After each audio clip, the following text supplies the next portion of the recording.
តោះបងប្អូននឹងអាចទៅមើលកន្លែងបងលើទូទៅបងប្អូនអាចទៅមើលសិនបងប្អូននឹងរកអត់មើលតាមឆ្នាំព្រៃកំណំយើងដល់ព្រោះថ្ងៃទី3ហ្នឹងមើលសិនមើលនេះយើងនាំលើតាមឆានពីអល់ហ្វារ៉ូនេះបងត្រីមកទៀតបងត្រីនេះផងដែរគឺនៅថ្ងៃទី3ខែតុលាឆ្នាំ2025ត្រីនេះគឺវាឡើងលើផ្លូវទឹកទៅគឺបងទីចំណោមហូរកាត់ផ្លូវទៅក៏ចំប្រៃវាឡើងមកគឺបានទៅមើលថាបងត្រីនេះខ្លះប្តីអ្នកបងប្រពន្ធអ្នកធ្វើត្រីបដៅហើយទឹកអត់ជ្រៅទេនេះ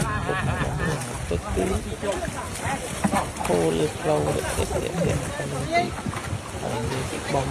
ព្រៃចំណោមគុំចំណោមសុំពលបរិយខែប្រទីមានចឹងថ្ងៃទី3ខែ10ចេះបងគឺបងខែ5មកពលបងគឺសត្វទេអ្នកណាដែលមិនចេះបងចូលចិត្តបងអីគឺថាគាត់ធម្មតាទេគាត់សាមញ្ញទេតែគាត់ថាអ្នកចូលចិត្តបងពីពួកខ្ញុំតែចឹងទៅបងបាច់យប់ណាបងប្អូនយប់ចុះព្រឹកបងត្រីទាំងប្រងហើយប្រហែលឆ្នាំនេះដូចអសរសង្គមត្រី